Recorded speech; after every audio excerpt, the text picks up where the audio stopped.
ભગવાન જગન્નાથજીની રથયાત્રા ઘણા વર્ષોથી અમદાવાદમાં નીકળી રહી છે અને તેની અંદર અખાડા આકર્ષણનું કેન્દ્ર હોય છે.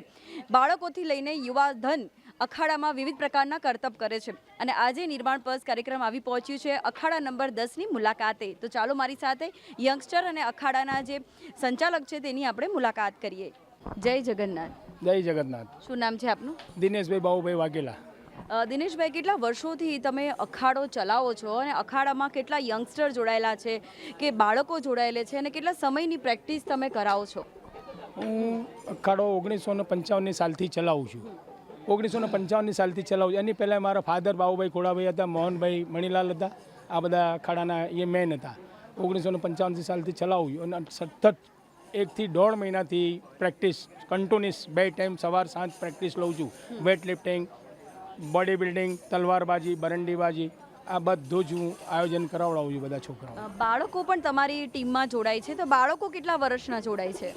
લગભગ 7 વર્ષ છે, 8 વર્ષ છે, 10 વર્ષ છે, 12 વર્ષ છે, એવા નાના મોટા ઘણા જ બાળકો બધા મારી પાસે જોડાય છે. એક બાળક પાછળ અને યંગસ્ટર પાછળ સમય ફાળવી રહ્યા છો, તેમને ટ્રેનિંગ આપી રહ્યા છો, તો 2 વર્ષ એટલે 2 મહિનાની મહેનત હોય છે. તો સવાર સાંજ તમે પ્રેક્ટિસ કરાવો છો, તો ક્યારે કોઈ બાળક ડરી જાય, ઈજા થાય, એવું કશું બને નહીં? કોઈ એવું નહીં. ઉપરથી બાળકો બધા ખુશ થઈ જાય, એમને ખૂબ મજા આવે છે.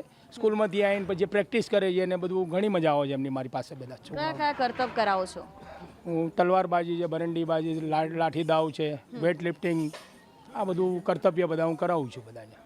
અને રથયાત્રામાં તમારી આખી ટીમ સામેલ થાય છે, તો કેટલા સભ્યો તેમાં સામેલ થાય છે અને બાળકો કેટલા હોય છે અને તેમનું ધ્યાન કેવી રીતે રાખવામાં આવે છે, તેમની વ્યવસ્થા કેવી હોય છે? કારણ કે સતત કરતબ કરતા રહેતામાં ડિહાઇડ્રેશન પણ થઈ જતું હોય છે, તો તેમનું કેટલું ધ્યાન રાખવામાં આવે છે? મારી પાસે લગભગ 60 થી 70 માણસ પ્રેક્ટિસ કરવા આવે છે. પછી રથયાત્રાની અંદર બી ત્યાં ગાડી મારી પાસે 150 થી 200 માણસ મારી પાસે હોય છે. નાના મોટાથી યંગસ્ટરથી ઉંમર લાયક 60, 65 થી 75 સુધીના મારી પાસે હોય છે.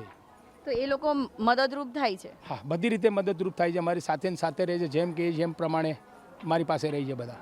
તો આવી જ રીતે અહીંયા અખાડો ચાલી રહ્યો છે અને ઘણા વર્ષોની મહેનત છે કે પેઢી દર પેઢી અહીંયા અખાડામાં અનેક યંગસ્ટર જોડાય છે, બાળકો જોડાય છે અને વિવિધ પ્રકારના કરતબો તેઓ શીખે છે અને રથયાત્રામાં તેઓ કરતબ પણ કરે છે.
એક ટીમ બને છે ને તેની અંદર ટીમના સભ્યો એકબીજાને મદદરૂપ થઈ રહ્યા છે. તો ટીમના સભ્યો છે તેમની આપણે મુલાકાત કરીએ. શું નામ છે આપનું? મિહિર પટેલ. અને મિહિરભાઈ, તમે કેવી રીતે અખાડા સાથે જોડાયા અને તમે કેવી રીતે સપોર્ટ કરી રહ્યા છો? જી, ભગવાન જગન્નાથજીની 147મી રથયાત્રા નિમિત્તે આજરોજ અખાડાની રિહર્સલ છે. ત્યારે આપ મેમ પૂછી રહ્યા છો તે અનુસંધાને મને કહેવાનો પણ મોકો મળે છે. એટલે કહેતા કે અખાડા નંબર 10ના પ્રમુખ એવા દિનેશભાઈ ઉસ્તાદ, જેઓ વર્ષોથી પરંપરાગત રીતે જે રથયાત્રા નીકળે છે તેમાં અખાડા નંબર 10ને લઈને તેઓ મોટા ભાગે સહભાગી થવા તેઓ નીકળે છે. ત્યારે હું ઇન્ટરનેશનલ કોરિયોગ્રાફર અને રાષ્ટ્રપતિ એવોર્ડ હોલ્ડર તરીકે સાહેબશ્રીને હું સપોર્ટ કરવા માટે આવી રહ્યો છું અને તેઓને અલગ અલગ રીતે કઈ રીતે કરતબ થાય છે, કઈ રીતે કઈ રીતે એક્ટિવિટીઝ અલગ એડ કરવી અને કયું નવું નજરાણું લાવવું, એમ બધી જ રીતે એમને મદદગાર બનવા માટે હું પોતે એમની ટીમમાં જોડાયો છું. તો આવી જ રીતે ટીમના સભ્યો એકબીજાને સપોર્ટ કરી રહ્યા છે.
અખાડામાં ઘણા વર્ષોથી કરતબ કરી રહ્યા છે તે યંગસ્ટરની આપણે મુલાકાત કરીએ. શું નામ છે આપનું?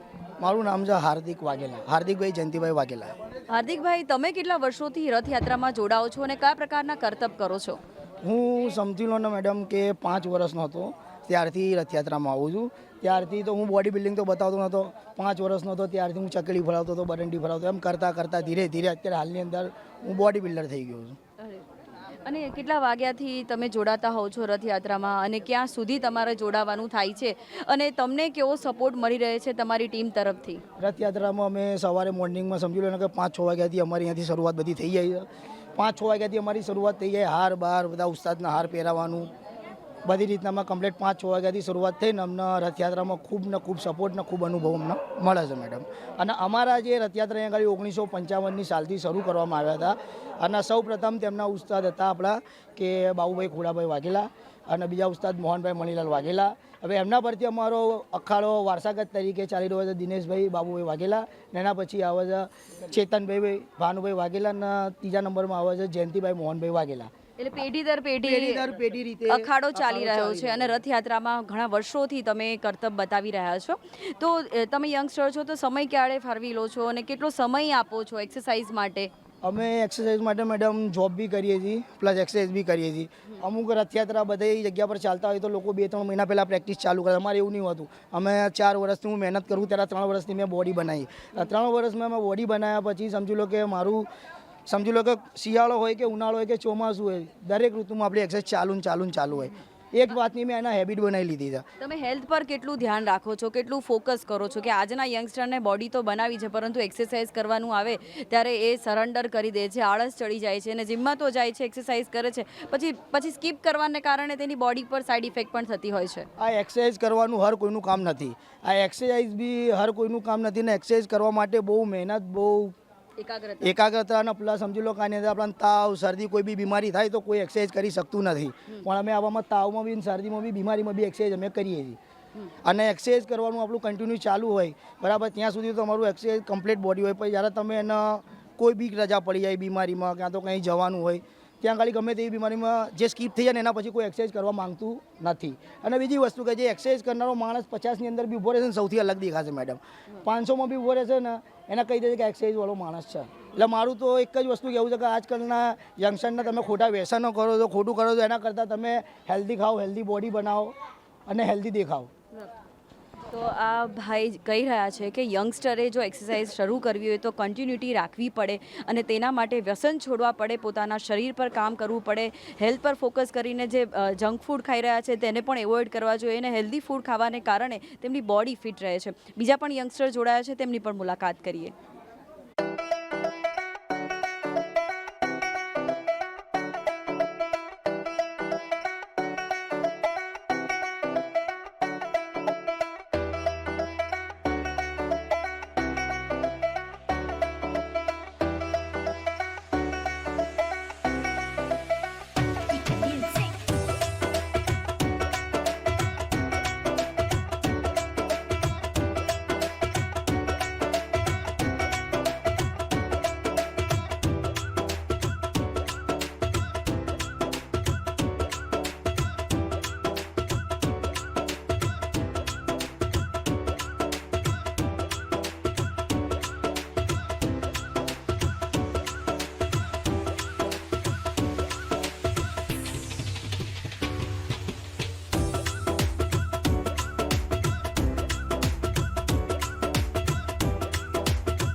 અખાડાની અંદર નાના બાળકથી લઈને મોટેરા સુધી જોડાય છે અને તેમાં તેઓ અખાડામાં કરતબ પણ કરતા હોય છે, બાળકોને પણ શીખવે છે અને યંગસ્ટર ઇન્સ્પિરેશન પણ આપી રહ્યા છે કે તમારી હેલ્થનું તમારે કેટલું ધ્યાન રાખવું જોઈએ અને વિવિધ પ્રકારના કરતબો કરીને તેઓ બતાવી રહ્યા છે કે બોડીને કેટલી ફ્લેક્સિબલ કરી શકાય છે. 20 વર્ષનો યુવા જોડાયો છે, તેમની સાથે પણ વાત કરીએ. શું નામ છે આપનું? મારું નામ શુભમ વાઘેલા છે અને હું છેલ્લા 5-6 વર્ષથી રથયાત્રામાં જોડાઉં છું. બચપનથી મારા પરદાદા દાદાઓ આ અખાડાની અંદર સ્થિતિ આપે છે અને પહેલેથી મને આ વસ્તુની અંદર ઊભો રાખે છે રથયાત્રાની અંદર. અને હું અત્યાર સુધી કે છેલ્લા રથયાત્રામાં તમે કયા કરતબ બતાવો છો? રથયાત્રાની અંદર અમે ચક્કર દાવ બતાવીએ છીએ, લાઠી દાવ બતાવીએ છીએ, બરંડી દાવ બતાવીએ તમે છીએ. કયા બતાવો છો? હું બોડી બિલ્ડરનો દાવ બતાવું છું, બોડી બિલ્ડરનો દાવ બતાવું છું, ફોર્સિંગ આપું છું. તમે સવારથી સાંજ સુધી સતત રથયાત્રા જ્યારે ચાલુ હોય છે ત્યારે પોઝિંગ આપો છો, તો એમાં થાક કેટલો લાગે છે? કેટલા પ્રકારની તમને સુવિધાની જરૂર પડતી હોય છે અને એ સુવિધા તમને મળી રહે છે? થાક તો મેડમ મહિનાથી ચાલુ થઈ જાય છે, તો અમે મહિનાથી ઊંઘ નહીં લેતા. અમે 3-4 દિવસ આવે ને રથયાત્રાથી તો અમે સૂતા નથી અને ચાલુ જ રાખે છે કન્ટિન્યુ ચાલુ જ રાખે છે. રથયાત્રા પતી જાય પછી બધું પતી જાય ને પછી અમે શાંતિથી સૂઈએ છીએ. એ પછી અમને કોઈ થાક મળતો નથી. ખોરાક અમારે લેવો જ પડે છે. 3 ટાઈમ 4 ટાઈમ ખોરાક લેવો પડે છે. પ્રોટીનવાળું ખાવું પડે છે એમાંથી. અને અત્યારનું બધું ખાવાનું મળે એમાં 1% બી પ્રોટીન મળતું નથી. અને અત્યારે બધું જોઈને બી ખાવું પડે છે. આમાં કેલેરી કેટલી છે, પ્રોટીન કેટલું છે. અને અત્યારે બધી વસ્તુઓ બધી ફેંક વસ્તુ ચાલુ થઈ ગઈ, એની અંદર કોઈ પ્રોટીન મળતું નથી. એટલે આ યંગસ્ટર છે કે તેઓ કહી રહ્યા છે કે ઘણા સમયથી તેમની ઊંઘ જતી રહે છે, સતત પ્રેક્ટિસ કરતા રહેતા હોય છે અને તેમના ફૂડનું પણ તેઓ ધ્યાન રાખે છે કે જે નેચરલ ફૂડ છે તે પણ આરોગ્ય છે. તમારી ઉંમર કેટલી છે? મારી 32 વર્ષની ઉંમર છે. તમે કેટલા વર્ષોથી જોડાઓ છો? હું ઘણા વર્ષોથી જોડું છું. લગભગ 20-22 વર્ષથી આ અખાડાની અંદર હું જાઉં છું અને બહુ આનંદ ફીલ કરું છું. ભગવાન જગન્નાથની રથયાત્રા પણ નીકળે છે, એનો મહોત્સવ બી અમે લઈએ છીએ. સારા બધા કર્તવ્યો બી બતાવે છે. અનુભવ કેવો રહે છે? તમે આટલા વર્ષોથી જોડાઓ છો તો અનુભવ કેવો રહે છે? અનુભવ એકદમ સરસ રહે છે, કેમ કે જે પોલીસ બંદોબસ્ત રહે છે, બીજી વસ્તુ કે જે અખાડાના અમારા ઉસ્તાદ છે બાબુભાઈ ખોડાભાઈ, એ બહુ સારી રીતે બધું મેનેજમેન્ટ કરે છે અને બધા સારી રીતે બધાને સંભાળીને લઈ જાય છે. લોકો પ્રતિસાદ કેવો આપે છે? તમે જ્યારે બોડી બિલ્ડિંગ કરતા હોય, પોઝ આપતા હોય તો લોકો કેવો પ્રતિસાદ આપે છે? એકદમ ઉત્સાહિત હોય છે પબ્લિક, કેમ કે ભગવાન જગન્નાથની રથયાત્રા નીકળે છે ત્યારે વર્ષની અંદર એક ફેરી નીકળે છે એટલે ઉત્સાહ બહુ સારો હોય છે. એમાં અમને પણ બહુ સારો ઉત્સાહ રહે છે અને પબ્લિકનો ઉત્સાહ જો અમને પણ બહુ ઉત્સાહ રહે છે. તો આવી જ રીતે બોડી બિલ્ડરો છે, યંગસ્ટર છે કે ખૂબ મહેનત કરે છે અને રથયાત્રામાં તેઓ સામેલ થાય છે.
ભગવાન જગન્નાથજીની રથયાત્રા દર વર્ષે અમદાવાદમાં ખૂબ ધામધૂમથી નીકળે છે અને તેની અંદર અખાડાનું જે મહત્ત્વ છે અનેરું મહત્ત્વ છે.